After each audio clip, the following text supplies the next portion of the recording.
लेकिन मुझे यह साबित करके कोई माई का लाल दिखा दे कि 1630 में भी अगर ताजमहल बनना शुरू हुआ तो 1652 तक इतना पुराना कैसे हो गया, इतना जर्जर कैसे हो गया, जो गुंबद टपकने भी लगा। वो पिताजी के लिए पत्र लिख रहा है, उसी के लिखे हुए पत्र का प्रमाण मैं आपको दे रहा हूं, औरंगजेब के पत्र का प्रमाण। तुमसे एक बहुत बड़ा सच छुपाया गया और झूठ तुम्हारे बच्चों के सामने परोसा गया, तुम्हारे संतान के सामने परोसा गया, आज की नई जनरेशन युवा पीढ़ी के सामने समझाया गया कि आगरे का ताजमहल शाहजहां ने बनवाया था। यही पता होगा ना आप सबको, यही पढ़ा जाता है ना आप सबको।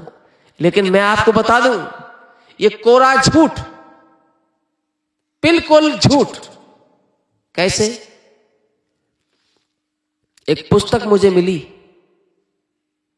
अछूता इतिहास, जिसके लेखक आदरणीय पंडित सुरेश जोशी जी, वो लिखते हैं उस पुस्तक के अंदर, उन्होंने लिखा कि शाहजहां का एक वैतनिक इतिहासकार दरबारी जिसका नाम था अब्दुल हमीद लाहौटी, वो अपनी किताब बादशाह नामा नाम की एक पुस्तक में लिखता है कि बुहारनपुर में, आगरा के दक्षिण में बुहारनपुर में बेगम मुमताज की मृत्यु हुई और वहीं एक उद्यान में उसे दफनाया गया। हम नहीं कह रहे, ये शाहजहां का एक वैतनिक दरबारी इतिहासकार कहता है बादशाह नामा नाम की पुस्तक के अंदर कि बुहारनपुर में एक उद्यान के अंदर उसे दफनाया गया। और जहां आगरे का ताजमहल जो माना जाता है आज के समय पर, ये हिंदू तेजो महालय शिव मंदिर था और ये जयपुर के शासक मानसिंह और उनके पौत्र जयसिंह के अधिकार में था। और जबरदस्ती शाहजहां ने इसको हथियाया था, जबरदस्ती इस पर कब्जा किया था, इस बहाने से कि हम यहां पर अपनी बेगम मुमताज का दफन करेंगे। और वो दफनाने के लिए वो जबरदस्ती छीना था वो महल, जिसका नाम था तेजो महालय शिव मंदिर, जो जयसिंह के अधिकार में था। हिंदू प्रसाद लिखा है उसमें, प्रसाद का मतलब होता है मंदिर, संस्कृत में प्रसाद मंदिर के लिए बोलते हैं। ये कौन कहता है? अब्दुल हमीद लाहौटी। और देखिए आगे, अब वो कहता है कि 6 महीने के बाद बुहारनपुर से बेगम मुमताज, जिसका असली और वास्तविक नाम था अर्जुमंद बानो की हड्डियां ही बची होंगी मेरी नजर में, उस हड्डियों को निकाल करके वहां से उखाड़ कर और आगरा ले जाया गया और उस आगरा में तेजो महालय शिव मंदिर के बड़े गुंबद के नीचे उसे दफनाया गया, वहां गड़वाया शाहजहां ने। लोग कहते हैं कि प्रिय बेगम, बहुत प्यार करता था शाहजहां अपनी प्रिय बेगम मुमताज को, लेकिन हमें उल्लू बनाया गया।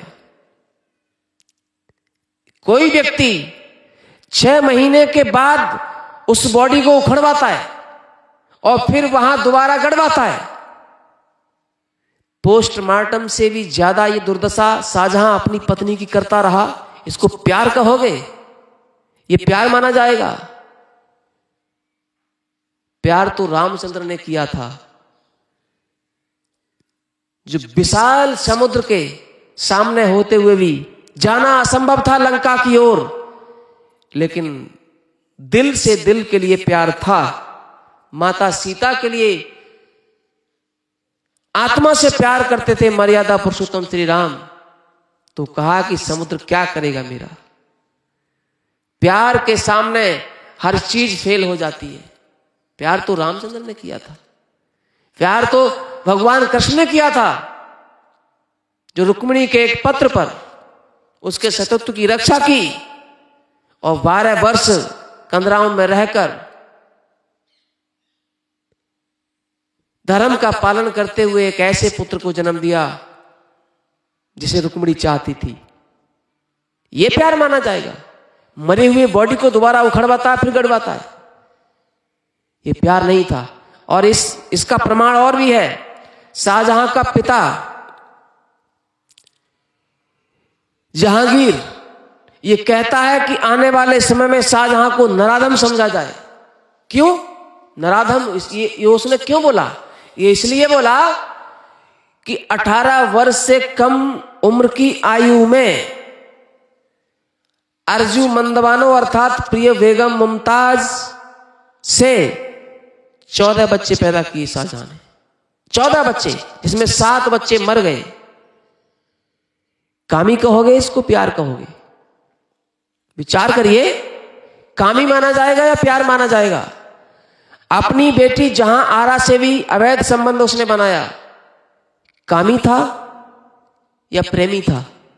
खुद विचार कर लीजिए। और देखिए, मैं आपको यह बता दूं, 6 महीने के बाद उखड़वा के वहां दफनाया उसने।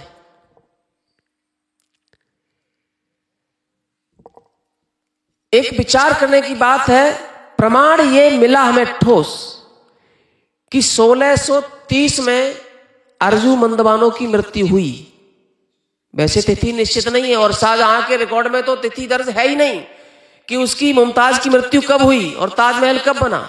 इसने बनाया होता तो तिथि निश्चित होती, लेकिन तिथि कोई निश्चित नहीं है। ना कोई लागत, कितना खर्चे में बना ताजमहल, कोई लागत, कोई उसके पास रिकॉर्ड नहीं है। कितने कारीगरों ने काम किया, कितना खर्चा आया, कोई उसके पास रिकॉर्ड नहीं है शाहजहां के रिकॉर्ड में। ऐसे ही बेगम मुमताज की तिथि निश्चित नहीं है। क्यों? क्योंकि वो बुहारनपुर में उसका देहांत हुआ, वहां से उखड़वा के 6 महीने बाद यहां उसे दफनाया। तो किसी इतिहासकार ने आगरा में आने के बाद तिथि लिख दी वहां की तिथि, और किसी ने पुरानी तिथि लिखी। कोई तिथि निश्चित नहीं है, लेकिन ज्यादातर लोग 1629 से और 1632 के बीच मानते हैं, और मोटे आंकड़े लगभग के तौर पर आप 1630 मान लीजिए। 1630 में मृत्यु हुई, लेकिन ताजमहल का होना तो सैकड़ों वर्ष पहले के सबूत मिल रहे हैं। आप पूछो कैसे? बाबर, जानते हो बाबर किसका नाम था? यह भी विदेशी आक्रमणकारी था, बहुत बड़ा आक्रमणकारी था। कौन था बाबर? शाहजहां, शाहजहां का पिता जहांगीर, जहांगीर का पिता अकबर, अकबर का पिता हुमायूं, और हुमायूं का बाप था कौन? बाबर। बाबर कहता है अपने स्मरण द्वितीय भाग में, पेज नंबर तो मुझे याद नहीं रहा, लेकिन वो लिखता है कि मैं 1525 के लिए आगरा में पहुंचा, और 1525 में जब पहुंचा तो मैं जो हिंदू प्रसाद है तेजो महालय शिव मंदिर के बड़े गुंबद के नीचे मैंने विशाल भोज का आयोजन किया। कौन कहता है? बाबर कहता है ये। और वो ये लिखता है कि मैं 1525 से लेकर 1530 तक उसी महल में रहा था जो आज ताजमहल है। कौन कहता है? बाबर स्वयं कहता है, हम नहीं कह रहे, ये उन्हीं के लिखे हुए प्रमाण हैं। क्यों? क्योंकि पानीपत में इब्राहिम लोदी को हराने के बाद दिल्ली से लेकर और जयपुर को लेते हुए आगरा तक बाबर का शासन हो गया था उस समय। 1525 से लेकर 1530 तक बाबर उस किले में रहा। लेकिन आप विचार करिए, 1630 में अगर मृत्यु होती है बेगम मुमताज की अर्थात अर्जुमंदबानो की, तो 1530 में और 1630 में 100 वर्ष का फर्क आ रहा है। ताज तो वहां 100 वर्ष पहले भी है जिसमें बाबर रहा है, जिसका नाम था उस समय तेजो महालय शिव मंदिर, हिंदू प्रसाद। प्रसाद का मतलब मंदिर। लेकिन आज के लोगों को पढ़ाया गया था स्कूल में, शाहजहां ने बनवाया, अपनी मुमताज की याद में बनवाया। कान खोल करके सुनो और बुद्धि से विचार करो, विचार करो। और सुनिए, इतना ही नहीं, शाहजहां का पुत्र, क्या नाम था उसका, कोई बता सकता है? औरंगजेब। और औरंगजेब कोई साधारण अच्छा लड़का नहीं था, कुपुत्र था, नालायक था, निकम्मी था, पापी था। सन 1652 में वह अपने पिता की सेना में सूबेदार बना, और वो एक दिन दिल्ली से दक्षिण की ओर जा रहा था। तो वो कहता है कि मैं गुरुवार के दिन, 1652 में गुरुवार के दिन अकबराबाद पहुंचा। अकबराबाद मतलब आगरा, क्योंकि इससे पहले यहां अकबर शासन कर चुका था, तो उसने अपने नाम पर वो शहर का नाम अकबराबाद रख लिया था। अकबराबाद पहुंचा। अगले दिन शुक्रवार को मैं पवित्र मां की कब्र पर पहुंचा, और उसमें वो लिखता है, किसमें, वहां पहुंचने के बाद उसने पिताजी को पत्र लिखा, शाहजहां को। क्या लिखता है कि मैं मुहर्रम मुकर्रम की तीसरी तिथि को आगरा में पवित्र मां की कब्र पर पहुंचा। मैंने देखा कब्र तो ठीक है, लेकिन कब्र के ऊपर जो गुंबद है, गुंबद वर्षा ऋतु में 2-3 जगह से टपकता है। वो ऐसा पत्र में लिखता है, इसके लिए मरम्मत कार्य की आवश्यकता है। वो पिताजी के लिए पत्र लिख रहा है, उसी के लिखे हुए पत्र का प्रमाण मैं आपको दे रहा हूं, औरंगजेब के पत्र का प्रमाण।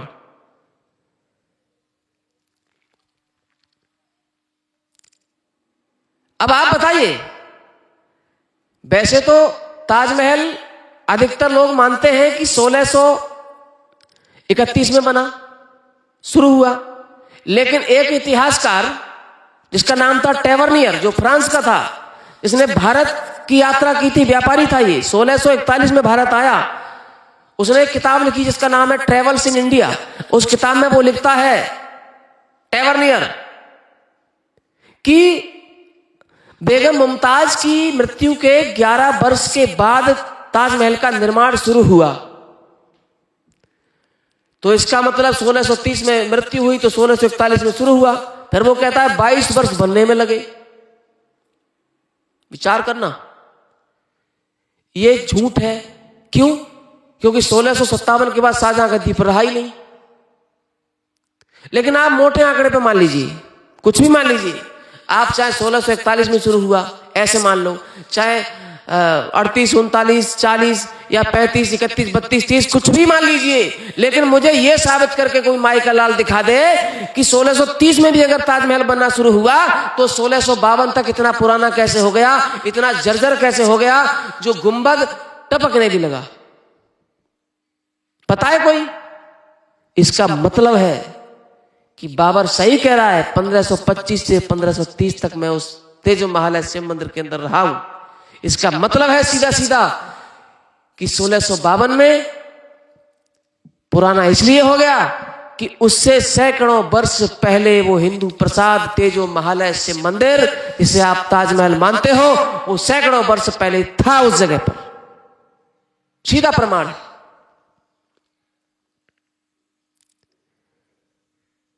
और अगली बात, शाहजहां के रिकॉर्ड में न तो कलाकार का कोई निश्चित नाम लिखा, किसने बनाया, कारीगर का नाम निश्चित नहीं, कितनी लागत लगी निश्चित नहीं, आरजू मंदवाने की कोई निश्चित तिथि नहीं है। कोरी कल्पना की उड़ान भरी है इन लोगों ने। इसलिए मैं कहता हूं, इस सत्य को तुम कहां जान पाओगे। मैं कहता हूं तभी तो भागवत कथाओं के अंदर बच्चों को आना चाहिए, क्योंकि उनको विद्यालय में, उनको स्कूलों में, उनको कॉलेजों में पढ़ाया जाता है कुछ और। तो मेरी नजर में जो गुलामी के समय में बदली गई शिक्षा को अगर आप पढ़ोगे तो आप मानसिक रूप से गुलाम जरूर बनोगे, और बन रहे हैं लोग, बन रहे लोग। यही कारण है कि देश में एकता नहीं हो सकती। आदरणीय धीरेंद्र शास्त्री जी कोशिश कर रहे हैं, बहुत अच्छा काम है, हमें उनका साथ देना चाहिए, लेकिन उनके साथ साथ